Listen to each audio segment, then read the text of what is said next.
내가 뉴스를 하나 봤어요. 뉴스 제목이 뭐였냐면 베트남 여자 같다고 민원인 비하한 법원 공무원 징계해 주세요. 네. 라고 청와대 국민청원에 네. 어떤 민원인이 올린 거예요. 네. 그러니까 이 내용은 네. 이 민원인이 법원에 가서 무슨 행정 서비스를 받는데 그 상대 그 법원에서 근무하는 공무원이 네. 그 민원인에게 베트남 사람 같다라고 네. 얘기를 말했다는 거예요. 그래서 네네. 굉장히 그 모욕감을 느꼈다라고 네. 하면서 처벌해달라고 올린 겁니다. 네. 요거에 대해서 어떻게 생각합니까? 이거는 뭐 양비론밖에 갈 게 없네요. 양비론밖에? 네. 어떻게? 양비론밖에. 네. 그러니까 사실 인종주의가 사실 속에서 다 팽배해 있지만 인종주의라는 것이 눈에 툭 하고 보여진 적이 별로 없는 없죠. 거잖아요. 왜냐하면 다민족이 그 한 나라에서 살기 시작한 지가 요즘이니까 그제서야 자기 안에 자기도 모르게 내재되어 있었던 타인종에 대한 혐오 게다가 경제적으로 조금 떨어지는 국가에서 오신 분에 대한 나도 모르는 비하와 폄훼 이런 것들이 나오는 걸 보고서 사람들이 그 조금 얘기하기 시작하지 그것도 자기가 스스로 자기한테 나왔었으면 모르실 거예요. 딴 사람이 지적을 해주셔야지 알지. 근데 첫 번째로 여기 그 공무원분은 인종주의가 팽배해서 우리 한번 자성하자 이런 타임테이블을 거친 나라에서는 나와선 안 될 외모 얘기 외모 얘기를 하셨죠. 그분 잘못하신 거고 그리고 당연히 베트남 여성은 나보다 아래급이지. 아, 이게, 그러니까, 네. 어떤 맥락에서 그 말을 공무원이 했냐면, 네네. 그 남편과 부인이 같이 왔는데, 네. 그 마스크라고 있었대요. 그 부인이. 네네네네. 당연히 마스크 했겠죠. 네네네. 국적이나 이 신원을 확인을 해야 되는, 네. 그래서 그걸 적어야 되는 칸이 있었나 봐요. 네네네네. 아내분은 그 외국인이신가요? 이렇게 물어봤대요. 그래서, 아닌데요? 왜요? 그러니까, 아, 베트남 분처럼 생기셔가지고, 그렇게 대답을 했다는 거예요. 그래서, 베트남 사람 아닌데 왜 베트남 사람이라고 하냐. 그러니까 아니 그렇게 생겨서 그렇게 말한 것 뿐이다.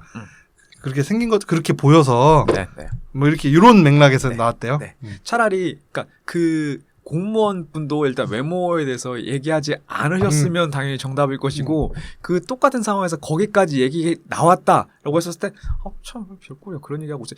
이렇게 미국이었으면 그럼 끝났을 거예요. 가령 베트남 사람이 베트남 분인 줄 알았어요 라고 하더라도 그렇게 끝났을 것이죠. 근데 저 여자분이 베트남 분 같다라고 얘기했을 때 기분이 상한 것은 당연히 자기 머릿속에는 베트남 분 같다라고 하는 건 욕이라고 생각했을 테니까. 그러니까요. 네? 이거 뭐 양비론밖에 없잖아요. 이거 딴 다음에 모범답은 뭔데 이거? 몰라요. 네. 베스트 댓글은 네. 비웃은 거지 기본이 안 돼 있네. 그러니까 그 공무원을 욕하고 있습니다. 베스트 네네. 댓글이. 네. 얼마나 치욕스러웠겠냐라는 글이 2위고요. 네, 네, 3위가 저게 친절이냐? 네. 뭐 이런 게. 그러니까는 민원인의 편을 네, 네. 그래서 당연히 이것은 네. 모욕이다라고 베트남 사람이라는 게 모욕이 된다라는 게 네, 네. 그럼 저 스웨덴 분 같이 생기셨네요. 그럼 모욕이 아닌 거가 되는 거고 뭐 그런 건가요? 아니면 한국 사람이 아니고 다른 나라 사람이라고 생각하면 다 모욕인 건가요? 내 국적을 못 알아보면 모욕인 건가요? 흐름상 봤었을 때 제가 그 자리에 있지 않지만 예상컨대 당연히 그분은 우리보다 잘 사는 어떤 서구 국가의 선진국, 네네 부국 그런 국가 중에 한 곳을 집어가지고 어디서 오셨는 줄 알았어요? 그쪽 분인 줄 아셨어요?라고 했으면 뭐 사실 기분이 좋든 나쁘든 민원까지 올렸겠어요? 아니 상 주세요라고 민원 올리지는 않았을 거 아니에요. 그렇죠. 포상해 주세요라고. 예, 그렇습니다. 그래서 요걸 보면서 이 뉴스를 보면서 너무 웃겼어요. 그리고 그거에 이제 사람들이 다 이건 비웃은 거다. 이것은 모욕인 것이 맞다라고 하는 사람들이 이렇게 그게 물론 댓글이 여론은 아닙니다. 네. 댓글은 그냥 거기에 가장 눈에 띄는 글일 뿐이에요. 사회 전반의 수준과는 다른 글의 댓글이 달리더라도 그게 처음에 초반 버프를 받으면 그냥 베풀 가는 거거든요. 그래서 우리가 다들 그렇게 생각하는 건 아니라고 믿고 있습니다만 하여튼 요 기사에 달린 댓글과 그 내용이 좀 재밌어서 제가 한번 그 우스개로 실제로 정확하게 역사적인 사료랑 그 일자와 시간을 들진 못하지만 미국에서 우스개로 파란색 트렁크를 입은 선수가 빨간색 트렁크에 입은 선수의 옆구리를 가격하고 네 펀치를 잘 피합니다 라고 이렇게 중계하는 요거가 녹취인지 아니면은 뭐 남아있는 우스개가 있거든요. 왜 그러냐면 누가 보더라도 한 명은 백인이고 누가 보더라도 한 명은 흑인이에요. 근데 직관적으로 흑인 선수가 백인 선수 옆구리를 때립니다라고 하면 다들 정말 쉽게 알아들을 텐데 산술적으로 따져도 그 넓은 표면적 중에서 한 20%도 채 안 되는 왜 색깔 컬러를 팬티 색깔을 들어가지고 파란 트렁크를 입은 선수가 빨간 트렁크를 입은 선수를 때리냐고 하느냐. 근데 피부랑 외모 색깔이라는 이런 거를 입에 담는 것 자체가 금기가 어느 정도 돼버려서 흑인이 백인을 때리더라도 흑인이 백인을 때린다고 못하는 그런 암묵적인 사유를 그거를 살짝 농담 삼아서 얘기하시는 그런 부류도 있긴 있더라고요. 근데 그 정도 농담은 끝난 거예요? 네, 그게 그거예요. 그러니까 흑인이 백인을 때렸는데 그 선수가 콘트 선수가 흑인이 백인을 때렸다고 말을 못하는 거죠. 그러니까 가령 그러니까 너무 피시충에 대한 조롱 쪽의 그 네, 농담인 그런 거죠? 것도 그런 것도 있고 그 정도까지 조심한다라는 얘기도 되고. 표현되고 이거 뭐 어떻게 해야 될지 모르겠습니다. 예, 그렇습니다. 네. 그래서 요거 한번 제가 가져와 봤고요. 근데 본인은 기분은 어떠실 것 같아요? 만약에 베트남에서 오셨는 줄 알았어요. 네. 모르겠어요. 뭐 그냥 아니라고 얘기하면 되죠. 뭐 별로 아무런 느낌이 없을 것 같은데. 근데 그런 경우가 있었어요. 제가 네. 예전에 해외여행 갔을 때 많은 사람들이 네. 저보고 일본 사람이냐고 물어봤어요. 네. 많은 서양 사람들이. 네. 뭐 네. 예를 들어서 그 에어비앤비 주인이라든지 네. 아니면 저 식당 같은 데나 아니면 네. 어디 술집에서 만나는 사람들이 일본에서 왔냐. 네. 이제 그게 이제 뭐 일본 사람이세요? 이렇게 물어본 거 아니지만 너 어디서 왔니? 일본에서 왔니? 뭐 이렇게 물어본 거지만 근본적으로는 이 공무원의 질문과 같은 내용이잖아요. 그렇죠. 근데 일본에서 왔니? 하니까 좀 기분 나쁘진 않더라고요. 근데 작년에 스페인 여행 갔는데 거기 에어비앤비 저기가 네. 나보고 니하오마 하고 인사를 하는 거예요. 네네. 날 보자마자. 네네네. 그래서 야, 나 중국 사람 아니다. 라고 얘기를 했는데 그때 좀 기분 나쁘대. 그러니까 그게 저도 그러니까 왜냐면 그게 작동하지 않는 건 아니에요. 내 안에서 어떤 식으로든 작동을 하는데 그거를 내가 입으로 냈을 때 손가락질 받을까봐 야, 뭐 그렇게 할 수도 있고 저렇게 할 수도 있지라고 대답을 하는 게 마이크가 켜져 있을 때는 정답인데 마이크가 꺼져 있을 때는 모두 사회적 통념이 그리 받아들이고 있다면 기분 좋기는 힘들 것 같아요. 근데 잠깐 오해하실까봐 저 보충을 하는데 제가 기분 그때 살짝 나빴다고 한 거는 왜 나빴냐면 이 새끼 인종주의자네? 네네네. 라는 생각 때문에 기분 나빴다는 거지. 그런 생각이 번쩍 들어서 네.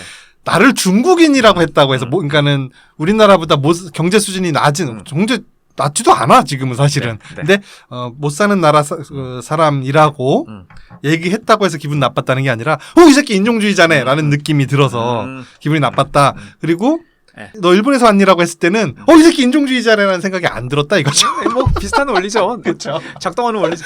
제가 한 번은 타국에서 모금 같은 거 하는 친구들 앞으로 지나가고 있었어요. 근데 그 친구가 저를 보고 Hey Asian 이하라고 불렀어요. 그래서 뭐지? 하고 갔다가 야 우리가 이런 거 하는데 이런 거 하는데 너가 기부 좀 할래? 그래서 그러냐? 하고서 내가 기부를 소액을 그 자리에서 뭐 동전을 이렇게 준 적이 있어요. 그리고 갔는데 그 건을 다시 다른 친구들한테 이렇게 해가지고 기부해가지고 내가 줬다고 그랬더니 그거 화 안 냈냐는 거죠. 너를 에이전이라고 불렀는데 아시아인 거기 아시아 사람 이렇게 해서 불렀는데 화를 안 냈냐는 거예요. 거기서 화를 안 낸 내가 이 사회의 균형을 조금 더 잡을 수 있는 찬스를 행사하지 않았다는 걸로 생각을 하는 거예요. 걔 인종주의자를 대상으로. 그래서 이런 거구나. 해외에서 이때 그렇게 느껴본 적이 한 번 있네요. 네, 그렇습니다. 그래서 결론은 나부터 조심하자는 네네. 얘기였어요. 네. 어때? 오늘 저녁 짬뽕인가요? 오늘 저녁? 네. 오늘 저녁은 왜 짬뽕이죠? 그냥 중국 얘기 나오고 해서 저는 가족 중에 중국인도 있습니다. 저는 네. 중국 좋아해요. 저도 좋아합니다. 그래서 상하이 가는 거 진짜 좋아합니다. 상하이 진짜 좋아. 미래도시 같아. 네네. 제가 영화 하나 좀 소개시켜 드리겠습니다. 네네. 그 넷플릭스에 있는 나도 영화 좀 보자. 네. 영화인데요. 2019년도 영화인데 네. 저는 요번에 봤어요. 비교적 최신 영화죠. 17이라는 영화입니다. 17. ¿Cuántas veces has estado ya aquí, Héctor? 7. ¿Qué te dije la última vez? Muchas cosas. La última cosa que te dije. Que no me pasabas ni una más. ¿Y la penúltima vez que te vi? 그건 또 뭡니까? 숫자 17. 예? 스페인 영화고요. Después de todo esto. 감독은 17일 임시공휴일 떠가지고 죄송합니다. 17. 네. 한글로 17 검색하셔야 돼요. 영어 제목은 세븐틴. 1시간 39분짜리 영화. 쾌적한 영화고요. 감독은 다니엘 산체스 알레발로라는 감독인데 모릅니다. 주연 비엘 몬토로 모르죠? 그래서 우리 다 모르는 배우들 나와요. 네. 기본적으로 장르는 드라마입니다. 네. 17살 먹은 소년이 있어요. 네. 주인공이죠. 근데 약간 인간관계를 갖는데 좀 장애가 있다고 하긴 뭐하고 어려움을 겪습니다. 사람과 사람 사이의 그 관계, 사회생활 이런 것들. 그래서 친구도 잘 못 사귀고 항상 외톨이처럼 혼자 지내는 사람이에요. 그리고 거기에다가 또 좀 이 사회에 허용되고 허용되지 않는 뭐 이런 룰에 대해서 조금 둔감해요. 악의가 있다기보다는 그런 거에 대해서 좀 둔감해서 그리고 또 크게 큰일이라고 생각을 안 해요. 어디서 남의 물건을 뭐 이렇게 갖고 온다든지 이런 것들을. 그러니까 약간 좀 일반적인 범주에서는 벗어나 있다 이렇게 볼 수가 있어요. 이 영화 초반에 얘가 이제 오토바이를 훔칩니다. 네. 오토바이를 훔쳐서 그걸 타고 쇼핑몰을 가요. 네. 문 닫을 때쯤 쇼핑몰을 가서 네. 그 아웃도어 매장에 가가지고 네. 전시해 놓은 텐트 안으로 들어갑니다. 네. 그래서 문 닫을 때까지 기다려요. 네. 그리고 그 안에서 문이 다 닫은 다음에 네. 나와서 네. 이것저것 훔칩니다. 아, 매장에서. 네, 네. 이것저것 훔쳐서 면도도 이렇게 쥐 필립스 매장 가서 하고 뭣도 챙기고 뭐 그게 고가는 아니고 뭐 이런저런 잡다한 것들을 챙겨갖고 나와요. 나오다가 경비한테 걸려서 재판에 회부됩니다. 네네. 판사는 뭐 얘를 자주 담당했던 판사예요. 네. 너 또 소년원 가서 좀 지내다 와야 된다. 그리고 너 이 법전을 주면서 이 책을 좀 달달달달 외워서 소년원에서 출소할 때쯤이면 이 책에 써져 있는 행위들은 안 하면서 살아라. 라는 보면서 그 법전을 줘요. 네. 소년이 그래서 그 법전을 가지고 들어가죠. 네. 뭐 될 것 같습니까? 법조인? 그쵸. 김현장? 그렇죠. 네네. 하지만 영화는 그렇게 뻔하게 흘러가지 않아요. 좋습니다. 네. 그래서 그 책을 진짜 달달달달 외워요. 잘 외워. 약간 천재적 기질이 있는 거야. 네네. 보통 자폐아나 이런 사람들을 소재로 했을 때 네. 좀 스테레오타입처럼 또 천재성을 하나씩 부여하잖아요. 네. 레인맨에서는 네네. 산수 천재로 나오죠. 그 네. 무슨 호프만이죠? 더스틴 호프만이. 네, 무슨 호프만인지는 네. 그때는 어떻게 더스틴 호프만하고 톰 크루즈하고 형제냐 이 생각을 했었는데 지금 보니까 둘이 코가 똑같아. 네. 둘이 나이 먹으면서 코가 점점 똑같아져. 코 다른 형제 아니에요? 아, 코 같은 형제. 그래서 거기 가서 혼자 친구들을 그러니까 거기 가면 수많은 수감 소년들이 있을 거 아니에요. 네. 친구가 되지 못해요. 그래서 혼자 따로 노니까 왕따 대상이 됩니다. 나중에는. 그러면서 그냥 혼자서 걔는 계속 법전만 외우고 있어요. 네. 그래서 애들이 변호사라고 놀려요. 아니, 갑자기 아까 그 베트남 분인 줄 알아서 그렇게 그 말씀하신 게 갑자기 생각나서 변호사 놀리는 겁니까? 아씨, 얘들은 아주 아무튼 그래서 네. 괴롭힘을 좀 당하는데 네. 그래서 얘는 무시하죠. 그러던 어느 날 이 교도소에 유기견 보호센터에서 유기견들을 이빨 싣고 와요. 일주일에 한 번씩. 아, 네네. 뭐냐면 여기 재소해 있는 애들 중에 좀 모범적으로 좀 수감? 이거 소년은 수감은 아니죠. 수원? 거기에 이제 재소돼 있는 소년들 중에 좀 모범적인 애들은 네. 이런 유기견들과 같이 시간을 보낼 수 있게 해줘요. 그러면서 유기견들에게 사회화 훈련을 시킵니다. 네네. 그래야지 입양을 쉽게 갈 수 있을 거 아니에요. 네. 용변도 잘 가리고 네. 사람 말도 잘 들어야 네네. 그리고 훈련을 시키고 또 그런 교육 프로그램을 이수하면서 이 소년들한테 직업 교육도 되고 또 정서적으로 또 뭐 교육도 되고 뭐 교정교화가 제대로 되는 거구만요. 여기서. 갱생도 되고 뭐 이런 프로그램이 있어요. 거기에 이 소년이 참여하게 돼요. 거기에서 자기랑 똑같아 보이는 개 유기견 하나 만납니다. 다른 개들은 다 문 열자마자 바깥으로 나와서 막 뛰어다니는데 한 마리만 그냥 구석에 차 안에서 웅크리고 있어요. 자기 같죠? 그 네. 다른 애들하고 잘 어울리지 못하고 네. 이렇게 혼자만 있으려고 하는. 그래서 정이 들어요 둘이. 그래서 몇 주, 몇 달의 시간이 흐르면서 둘이 완전히 중마고 그냥 둘도 없는 친구가 됩니다. 이렇게 귀엽네요. 네, 그리고 굉장히 훈련도 너무너무 잘 되고. 그러던 어느 날 또 얘가 이제 오는 날 유기견이 오는 날 이 소년이 기다리고 있었는데 이 유기견이 안 와요. 이름을 양이라고 붙여줬어요. 양. 매 하는 양. 아, 네. 양이가 안 와요. 그래서 양이는 왜 안 오죠 했더니 그 유기견 보호소에서 차를 끌고 온 직원이 네. 야 너무 잘된 일이다. 너가 네. 교육을 너무 잘 시켜준 네. 덕분에 양이가 좋은 사람들을 만나서 입양을 갔다. 너도 기쁘지 않니? 했는데 이 소녀는 막 화가 나는 거예요. 자기 걸 뺏겼다고 생각을 해요. 그래서 그날 소년원을 탈출합니다. 소년원에서 난리가 나서 네. 이 소년의 보호자 형한테 전화를 해요. 형하고 소년은 따로 사는 것 같아요. 네 동생 탈출했다. 네. 빨리 와야 되는데 어디 갈 만한 데 알고 있느냐 설득을 해봐라. 안다면 만약에 내일 모레까지 네. 오지 않으면 얘는 내일 모레가 생일이니 네. 18세 생일이 되니 네. 내일 모레 이후로는 성인으로서 처벌을 받게 된다. 네. 빨리 그 전에 와 있어야 된다. 네. 그러면 진짜 별 다는 거다. 그럼 교도소 간다. 는 거예요. 그래서 형이 이제 혼비백산을 해서 동생을 찾아 나서요. 근데 동생이 갈 만한 곳은 바로 오늘 내일 하고 계시는 할머니, 이 두 형제를 키워준 할머니가 입원해 있는 요양시설에 네. 있을 것이다. 라고 해서 거기 가요. 갔더니 아니나 다를까 침대 밑에 숨어 있어요.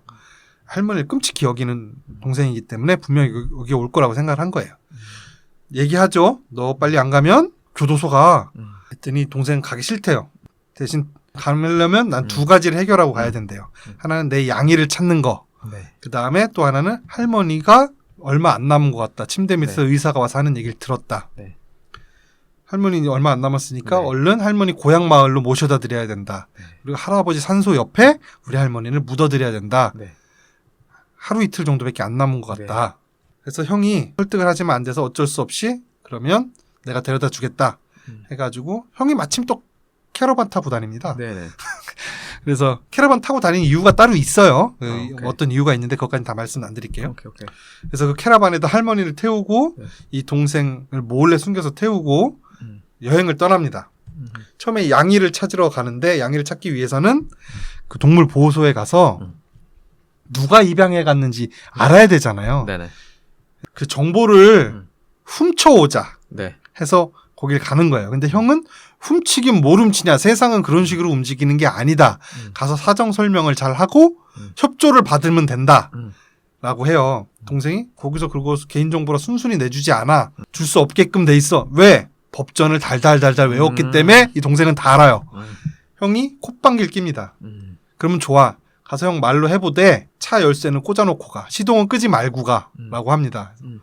왜? 도망칠 일이 생길 수도 있어. 라고 하죠. 그러니까 형이 보란 듯이 열쇠를 빼서 동생 눈앞에 흔들고 시동을 끄고 갑니다. 잠시 후에 형이 서류를 훔쳐가고 뛰어나오죠. 네. 아하. 그런 식의 어떤 네. 그 여행을 하면서 네. 몇 가지 관문이 네네. 있는데 네. 그때마다 형제가 항상 의견이 갈려요. 형은 대화로서 해결한다. 이 동생은 시동 끄지 마라. 항상 끄고 갔다가 항상 형이 허겁지겁 돌아오는 그런 장면이 몇 번 반복됩니다. 굉장히 재밌어요. 네. 그러다가 3명으로 추려요. 입양해 간 사람의 대상을. 그래서 첫 번째 집에 가서 대저택인 마당 넓은 집에서 개들이 뛰어노는 걸 보죠. 그래서 우리 양이가 있나 불러봅니다. 없어. 두 번째 집을 가요. 아주 허름한 정비공이 사는 집인데 입양해 온 개가 있긴 있는데 그 폐차장이에요. 폐차장에 그 한 특정 차 안에 들어가서 움직이지도 않고 먹지도 않고 계속 있는 거예요. 사연을 들어보니 폐차장에 이 차가 버려졌는데 네. 이 차가 버려질 때 개까지 거기 같이 버려져 있었다. 그래서 그 자기 주인 냄새가 나는 이 차에서 떠나려고 하지 않았다. 근데 어쨌든 자기가 일이 바쁘고 자기가 거둘 그 형편이 안 돼서 유기견 보호소로 보냈는데 그 이후로도 자꾸 눈에 밟혀서 내가 다시 데려왔는데 지금도 저 차 안에서 저러고 있다. 양이는 아니에요. 근데 가서 이렇게 보더니 귀를 까보고 코하고 입을 보더니 얘는 지금 무슨 증에 걸려 있고 뭐를 해서 치료를 해야 된다. 그러니까 그럴 형편이 안 된다 돈이. 그러니까는 돈도 줘요. 형 지갑에서 훔친 돈을. 그 전에 형이 지갑이 없어져서 gon욕을 치르거든요. 네. 근데 동생이 가만히 있어요. 지갑 뭐 잃어버렸다고 막 난리가 났는데 가만히 있어요. 근데 거기서 지갑을 꺼내서 그 돈을 줍니다. 근데 뭐 그렇게 하다가 갑자기 할머니 상태가 안 좋아져서 고향집으로 가죠. 부랴부랴. 그래서 할아버지 산소를 갔더니 교회에서 운영하잖아요. 거기서는 유럽은 성당에서 성당 뒷뜰에 산소에 네네. 갔더니 산소가 파헤쳐져 있어요. 네. 신부님한테 물어보니까 야, 미안한데 몇 년 전에 니네 임대 기간이 끝났어. 75년이. 네. 다시 75년을 연장하려면 네. 3,500유로를 내야 돼. 네. 형이 아 그런 돈이 어디 있어요? 난 난리가 나는데 근데 걱정 마 이미 딴 사람이 인계했어. 그래서 니네 할아버지는 화장해서 저기 유골함에 모셔놨단다. 막 난리가 나요. 할머니랑 같이 묻어줘야 되는데 막. 근데 그거를 새롭게 임대해 간 사람은 그 동네에 아직 살고 있는 자기 사촌이야. 그러면서 그 사촌을 만나서 또 막 티격태격하고 막 그런 과정이 벌어집니다. 그래서 과연 이 소녀는 무사히 양이를 찾고 할머니의 장례를 치르고 아직 죽진 않으셨죠. 장례를 치르는 목적 2가지를 달성하고 시간 내에 소년으로 복귀해서 사회의 구성원으로 갱생할 수 있을지. 그리고 이 형과 동생의 사이가 굉장히 안 좋은데 형은 골칫덩이라고 생각해요. 사고만 치니까. 네. 동생은 또 약간 자폐증처럼 네. 무뚝뚝하게 좀 감정 표현 이런 게 없고 하다 보니까 또 형을 좀 겉으로는 좀 까칠하게 대하고 그런 형제 관계가 또 어떻게 회복되어 가는지 그런 것을 그린 영화입니다. 아니 그 얘기를 다 99분 안에 풀어낸다고요 이거? 예, 풀어내고 스피디해요. 기본적으로 버디무비입니다. 할머니를 그 산소호흡기 달고 있는 할머니를 그 카라반 뒤에 침대에 눕혀놓고 할머니는 한 가지 단어밖에 말을 못해요.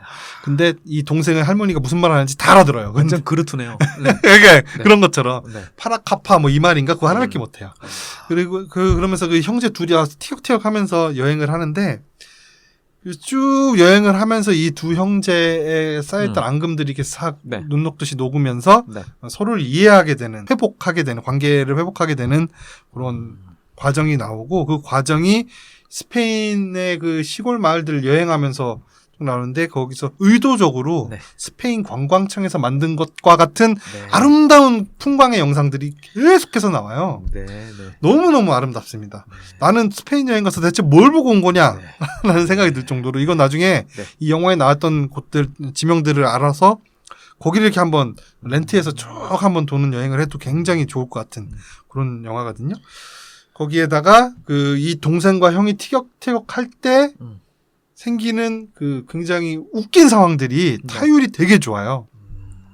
그리고 마지막에 오는 어떤 그 감동까지 그 다음에 계속해서 등장하는 여기에 이제 양이를 찾으러 떠나지만 양이는 별로 안 나오고 양이를 찾았을 때 그 형이 그 유기견 입양 보낸 유기견 보호소에서 서류를 훔쳐갖고 허겁지겁 뛰어나올 때 이 동생은 거기서 앞다리 한쪽이 없는 세발 강아지를 하나 데리고 나와요. 또 다른 문으로 들어가서 넌 그거 왜 갖고 나 지금 급한데 하니까 아니 양이를 달라고 그럴 때 뭐라고 설득할 건데 걔가 바뀌었다고 얘기해야 될 거 아니야. 그러니까 형이 야 그렇다고 세발 장애견을 데리고 나오면 그 사람이 받아주자 하면서 가는데 그 세발이가 또 이 형제와 할머니들의 머무는 하나의 또 가족이 되거든요. 그런 과정들이 굉장히 아름답고 섬세하게 그려졌어요. 그래서 영화도 짧고 아름답고 훈훈해지는 영화로 볼만하다. 강추드리겠습니다. 저는 이 영화에 별점 4점을 줬어요. 그렇게 오손도손 단란하고 목가적인 영화를 이렇게 사악하게 생긴 감독이 만들었다고요? 아니 왜 다 잘생긴 것 같은데? 스페인 사람 다 이렇게 생겼어 진하게. 아니 잘생긴 걸 떠나서 사악하게 생겼잖아요. 이런 각도로 그 프로필 사진을 잘 찍지도 않을 뿐더러 뭐 거의 뭐 롭좀비 뭐 이런 수준인데? 네. 그렇습니다. 그 전문가 평점은 없고요. 그 윤재 아빠라는 그 왓챠피디아 네임드 윤재 아빠 씨께서 5점 만점을 주시면서 짜증과 분노로 시작된 이 여행은 위안과 사랑으로 마무리되었다. 훈훈한 영화란 얘기죠. 윤재랑 같이 보셨겠죠? 그렇겠죠. 15세니까 네네. 별점 5개 만점 주셨고요. 전미경님이라는 분은 4.5점 주시면서 거창한 말이 필요 없는 관계 회복 힐링 무비.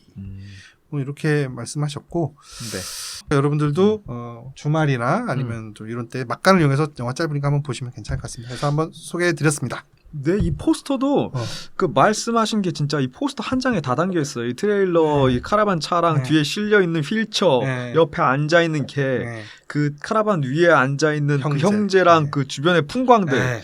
이러기가 사실 이러려면은 명배우가 없어야 되고 첫 번째 명배우가 있으면 얼굴로 줬잖아요. 정우성이 거기 들어가 있으면 안 되지. 그럼요. 얼굴만 먼저 빡 나오잖아요. 한 구석에. 명배우가 없어야 되고 뭐 스토리 자체가 뭐 그러니까 뭐 복잡하면 안 돼. 네네 오손도손하고 음. 뭐 그럴 것 같네요. 이게 포스터가 많은 걸 얘기해 주네요. 그렇습니다. 여행 좋아하시는 분, 또 아니면 또 형제 간의 지금 문제, 또 친구 간의 어떤 우정의 문제가 있으신 분들, 이런 거 보시면 좀 힐링이 될 것 같아요. 시간이 오늘도 이렇게 시간이 꽉 채웠네. 네네. 뭐 하실 말씀 있습니까? 뭐가 있겠습니까? 그러면 저희는 다음 주에는 정말 테넷으로 정말 아니에요. 테넷 저 20일 8월 20 며칠 날 개봉해. 다음 번 그러니까 2주 후면 안 돼 아직? 안 되죠. 그럼 그것도 못 봐? 네. 그러면 저기 지금 기대작이 네. 저기 기대작이 있잖아요.